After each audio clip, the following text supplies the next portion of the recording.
En El Salvador, con la oposición desarticulada, Nayib Bukele se presenta a una reelección asegurada que está prohibida por la Constitución. El gobierno espera una altísima participación que legitime al presidente. Conectamos con nuestro enviado especial.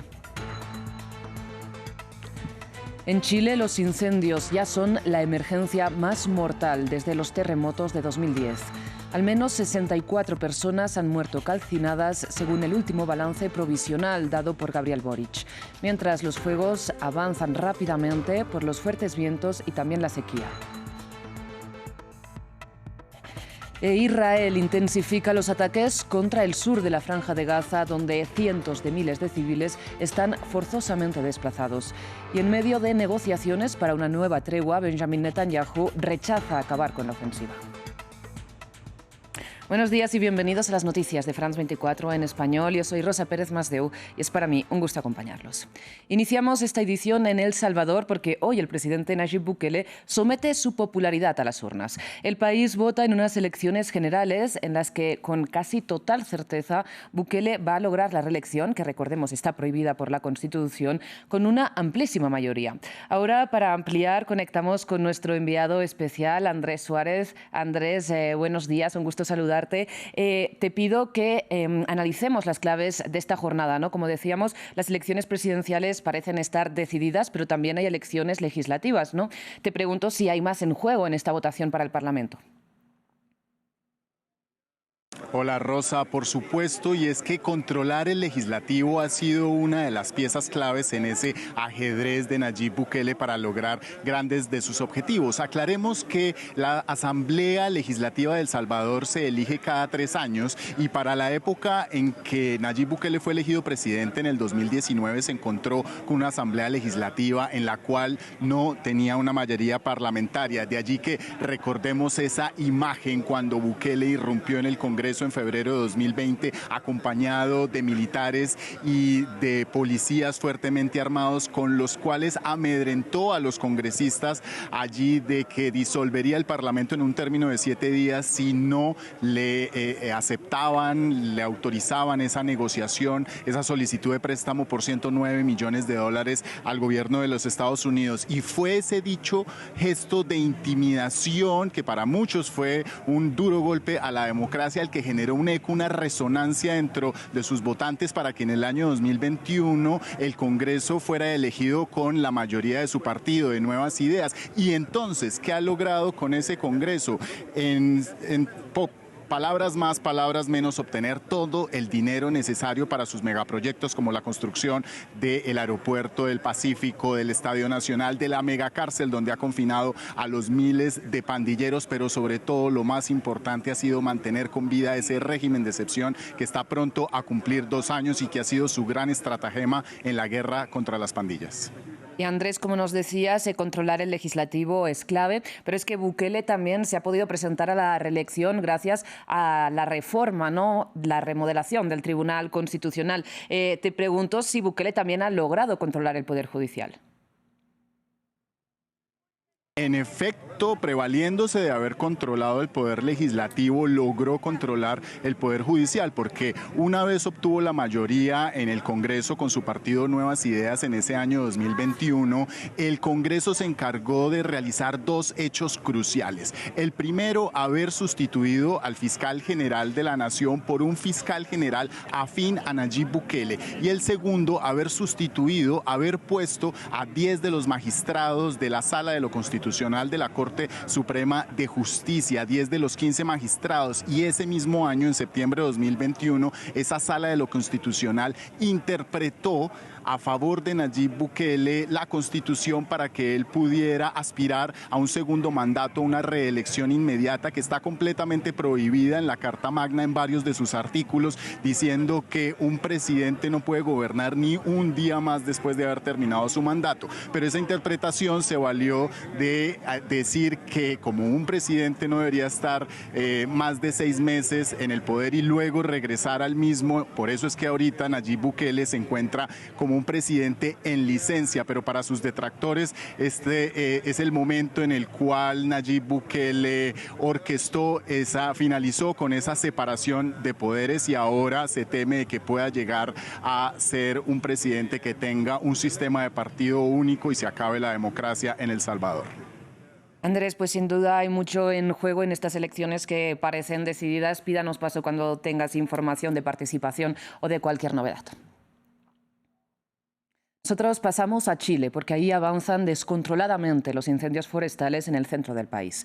De momento, la cifra de muertos se eleva a 64, según anunció el presidente Gabriel Boric, que alertó también que este número de fallecidos va a aumentar en cuanto se pueda recabar más información. Veamos un recuento de lo que ha ocurrido hasta ahora. Los bomberos luchan para extinguir las llamas. La zona central de Chile es la más afectada del país. Alrededor de la ciudad costera de Viña del Mar, los equipos de rescate tratan de identificar víctimas entre los restos calcinados. En este sector solamente entre 12 y 14 cuerpos, entre ellos niños, mayores de edad, adultos, mujeres, animales, pero lo más chocante es ver niños calcinados, gente fallecida en las calles y que nadie lo esté reconociendo. Barrios de la ciudad quedaron completamente arrasados por las llamas. Muchos perdieron todo: edificios, coches y tiendas. Pero mira, ya no quedó nada de mi casa, nada, como tú puedes ver de los vecinos. Pero yo quedé solo porque yo vivía solito acá con mi mamá. Pero mi mamá había muerto antes que yo, antes que pasara esto. Chile lucha contra más de 90 incendios que cubren una superficie de más de 40.000 hectáreas. Se sospecha que fueron intencionales. El presidente Gabriel Boric visitó en helicóptero las zonas afectadas. Declaró el estado de emergencia en el país.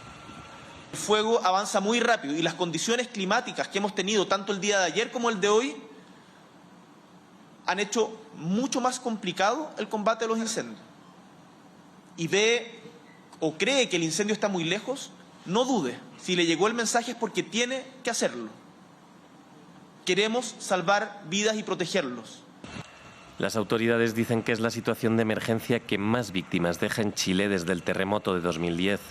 El fenómeno meteorológico El Niño está provocando sequías y temperaturas más cálidas de lo habitual en Sudamérica, lo que aumenta el riesgo de incendios forestales. Cambiamos de tema y vamos con noticias de la Franja de Gaza porque continúan las negociaciones para una nueva tregua en el enclave palestino. Hamás pide que Israel acabe con su ofensiva y retire a sus tropas, mientras Benjamin Netanyahu asegura que no va a terminar con la invasión hasta acabar con Hamás y recuperar a los rehenes. Pero recordemos que hasta ahora solo ha habido intercambio de rehenes bajo cese de hostilidades. Mientras, en el terreno, el ejército israelí intensifica los bombardeos contra Rafah, donde hay cientos de miles de civiles forzosamente desplazados y atrapados. Es un dron militar, el objeto que apuntó a este auto en el corazón de la ciudad. Aquí, las casas han sido destruidas. El ejército israelí ha intensificado sus ataques sobre la ciudad de Rafah en las últimas horas, con mortíferos resultados. Después de Han Yunis en las últimas semanas, ahora se espera que la ofensiva del ejército israelí se concentre en esta ciudad del extremo sur, fronteriza con Egipto. Así lo insinuó el domingo el primer ministro israelí. El objetivo necesario de la guerra es ante todo la eliminación de Hamás. Para lograr este objetivo es esencial desmantelar a sus combatientes. Hasta la fecha hemos eliminado 17 de los 24 batallones. La mayoría de los batallones restantes se encuentran ahora en el sur de la Franja de Gaza, en Rafah, y también nos ocuparemos de ellos. Rafah, una ciudad ahora sobrepoblada, está amenazada por la escasez y las epidemias. Tenía 20.000 habitantes antes de la guerra y ahora alberga a más de 1,3 millones. Los palestinos desplazados del norte han estado llegando durante casi 4 meses, hacinados en refugios y campamentos improvisados e insalubres, tratando de escapar de los bombardeos. Ya no hay seguridad en ningún lugar de la Franja de Gaza de norte a sur. Ya no hay ningún lugar seguro. No queda ningún lugar seguro y muy pocas infraestructuras siguen funcionando en la Franja de Gaza. Esta planta desalinizadora quedó inutilizable. La estación principal del norte del enclave sufrió daños considerables durante los combates entre el ejército israelí y Hamás en el norte de Gaza. Pasarán al menos 2 o 3 años antes de que vuelva a estar operativa.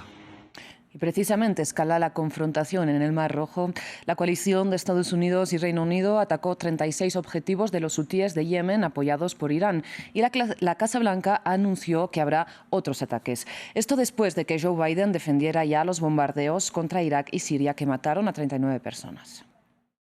En medio de la noche, las fuerzas de Reino Unido se preparan para bombardear.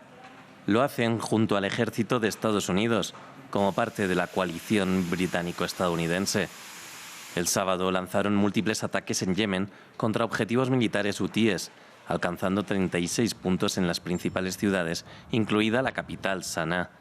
En una publicación en las redes sociales, el secretario británico de Asuntos Exteriores, David Cameron, anunció los ataques. Reino Unido y Estados Unidos han llevado a cabo nuevos ataques contra objetivos militares hutíes. Hemos hecho repetidas advertencias a los hutíes. Sus temerarias acciones están poniendo en peligro vidas inocentes, amenazando la libertad de navegación y desestabilizando la región. Los ataques de los hutíes deben cesar. Entre los objetivos había depósitos de armas, sistemas de misiles, de defensa antiaérea y radares. Los bombardeos se producen en medio de una escalada de tensiones en la región y tras meses de ataques a buques comerciales y militares por parte de los rebeldes hutíes, respaldados por Irán en el Mar Rojo, han perturbado el comercio mundial.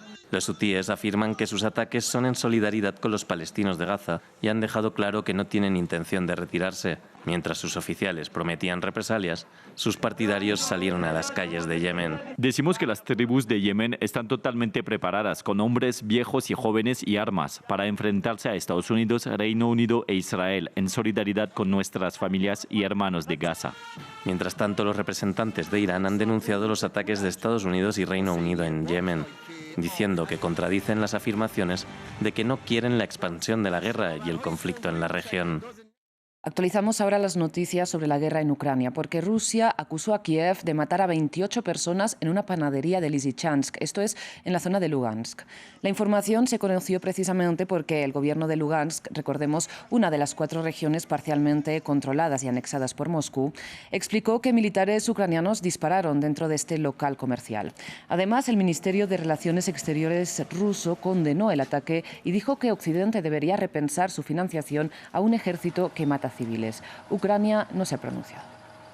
Estamos cerca del edificio de una panadería. El sábado es día libre. Después de la semana laboral, los habitantes de Lysychansk vinieron a la cafetería para relajarse con su familia y comer pasteles. Y en ese momento, otro ataque terrorista costó la vida a nuestros conciudadanos.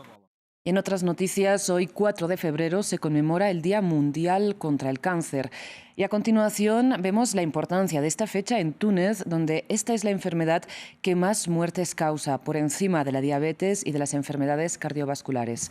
La historia la tienen los corresponsales de nuestra cadena en francés. A Rabash Niti, desempleada y madre de 5 hijos, le diagnosticaron cáncer de cuello uterino en 2017. Desde entonces, conseguir tratamiento ha sido una carrera de obstáculos. No tengo más que problemas. Para conseguir una cita para una exploración hay que esperar a veces 7 meses. Asimismo, para las sesiones de quimioterapia, te pueden prescribir 8 sesiones, pero solo haces 3 porque el resto no está cubierto. Cuando vas a comprar los medicamentos te dicen que no están disponibles, que tienes que comprarlos en el extranjero. El personal médico conoce bien estos problemas, que existen desde hace años. Imen, que se sentía impotente, creó una asociación para intentar ayudar a los pacientes en la misma situación que Rabah. Trabajo en un centro de tratamiento de cáncer y veo sobrevivir a pacientes todos los días. El problema es que el cáncer afecta todos los aspectos de sus vidas. Con una asociación les ayudamos en su vida cotidiana, a desplazarse, por ejemplo. Esta crisis del sistema sanitario, que repercute en el tratamiento del cáncer, está relacionada con varios factores, según este investigador oncológico. Tenemos 3 grandes centros para todo Túnez, así que es como un cuello de botella. Los pacientes no consiguen citas y también hay escasez de médicos, que se explica por el hecho de que los médicos abandonan la función pública para irse al sector privado o incluso al extranjero, a Europa o a los países del Golfo Pérsico. Ante esta crisis estructural, el Ministerio de Salud se centra en la prevención. En 2025, Túnez experimentará por primera vez con una vacuna contra el virus del papiloma humano, una de las causas del cáncer de cuello uterino. Se administrará principalmente en las escuelas a niñas de 12 años. También realizaremos estudios para comprobar la eficacia de esta vacunación en Túnez para poder añadir después la vacunación de los niños. En Túnez es el cuarto cáncer más frecuente entre las mujeres y en 2023 se registraron 300 nuevos casos. Hasta aquí las noticias. Muchísimas gracias por su atención.